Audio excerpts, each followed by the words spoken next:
Can I tell you? I don't think that's right. You don't let me think talk so? to you. Yeah, let me talk to you about. Oh, Let me interrupt gosh, you. okay. Tell you a story. Good, then I'll feel better You for not should doing feel this. better. Yeah. See, let me tell you. This is. Let me tell you the exercise story, and it ain't what you think. And a lot of people have the common sense understanding of obesity, which is, you guys, why are you heavy?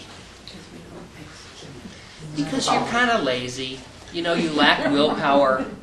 You're not really good people. You're kind of bad. And if you're taking this surgery as the easy way out, and I'm kind of embarrassed for all of you, Heard that story before? Right. And some of that's actually in your head, I bet. You feel kind of bad about yourself. And you heard Sarah, who's beautiful and has done great, she was kind of apologizing she didn't exercise enough. Now let's talk about exercise and diet and all this stuff and why people are heavy, and then talk about how you can fix that with exercise and diet. Okay, people are heavy because of the common sense explanation of a lack of willpower, a lack of education, eating too many sweets, and they're just kind of,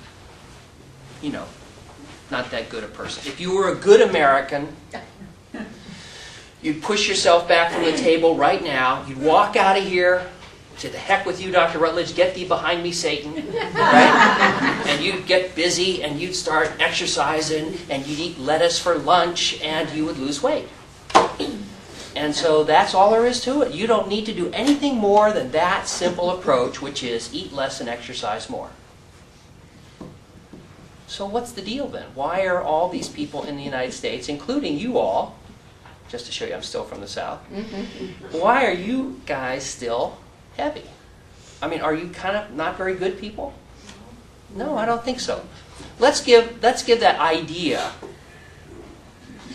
the theory that obesity is willpower or quality of character or goodness or lack of exercise, and put that aside for a second and say, imagine you're having a chat with God after the creation of heaven and earth. And he says, he's showing his handiwork. He's saying, these are the animals and the people I've created and everything, and we're having coffee, but cool. And of course, me at the coffee table talking with God, I say, hey, how are they going to know how much to eat? And he says, no problem. All the animals, all the people are created with a set of hormonal checks and balances that tell you exactly how much to eat for every animal. There's a hormone called ghrelin, for example, that makes you hungry, right? And it goes up 3 times a day. And you eat until the ghrelin says turn off, and then it shuts down. And there's a hormone that we now know called peptide YY336, or PYY, and that's in the lower part of the small bowel. When food gets there, it says you're full, and you stop eating. And there's this beautiful balance, and that's only part of the system, but it has set for every animal, and it keeps them in perfect balance for their weight. They don't have to think about it. And for example, all of you know thin people, thin friends of yours. Those thin friends you go out to eat, and they order a small amount, they nibble at it, and then they stop. And are they particularly better than you?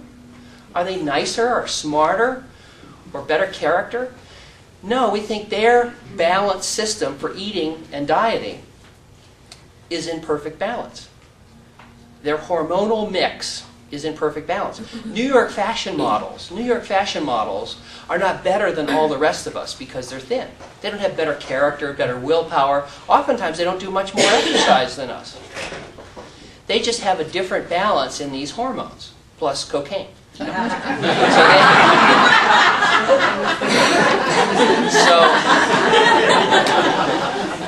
all right, so now let's take a better explanation then. Obesity is not lack of willpower, lack of exercise, lack of intelligence or education, but obesity is simply that hormonal mix is out of balance. And if it's out of balance, then exercise is going to be hard-pressed to fix it. Now, we know exercise can fix it, but here's the trick. Exercise, any exercise, is good for you and will improve your health. But you will not have weight loss from exercise. Now listen to this very carefully. You will not get weight loss from exercise unless you do it 4 hours or more a day. Okay? Now should we do 20 minutes 3 or 4 times a week at the gym? Yes. Okay. But no one who's gone out for the Olympic team, who does 2-a-day practices, 2 hours in the morning and 2 hours in the afternoon, they're not heavy, right? They go and exercise like crazy, 2 hours twice a day. That will cause weight loss. 30 minutes at the gym 3 or 4 times a week, no, it's not going to do it. Now, should you do 30 minutes at the gym or 60 minutes at the gym 3 or 4 times a week? Yes. Will it cause weight loss? Probably not. Your weight is controlled by a hormonal balance, and if it's slightly out of balance, you'll be slightly heavy. If it's more out of balance, you'll be more heavy until you get to be what we call morbid obese, morbidly obese. So exercise is good, but it's not the reason people are heavy. And your results after the surgery are all my fault or credit. So if you fail after the surgery, I take the blame. So those patients who haven't lost enough, or those people who lose too much, I'm responsible for that. And I apologize for that. Fortunately, that incidence of losing too much or too little is pretty small, fortunately. But for all of the patients who do great,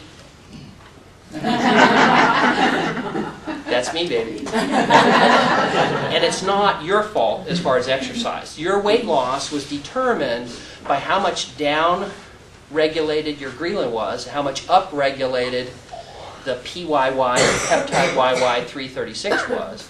And you should have exercised. I, for example, got up early this morning. I had plenty of time to exercise. But I didn't. Now, I should have, and it would be good for my health to do that, but I don't think we should all be down on each other if, as Americans, we don't put as much time into exercise as we should. We should do more. And those years of inadequate exercise may set us up for changes in the hormonal pattern. But the majority of the weight loss from our surgery doesn't come from exercise. It comes from the surgery itself.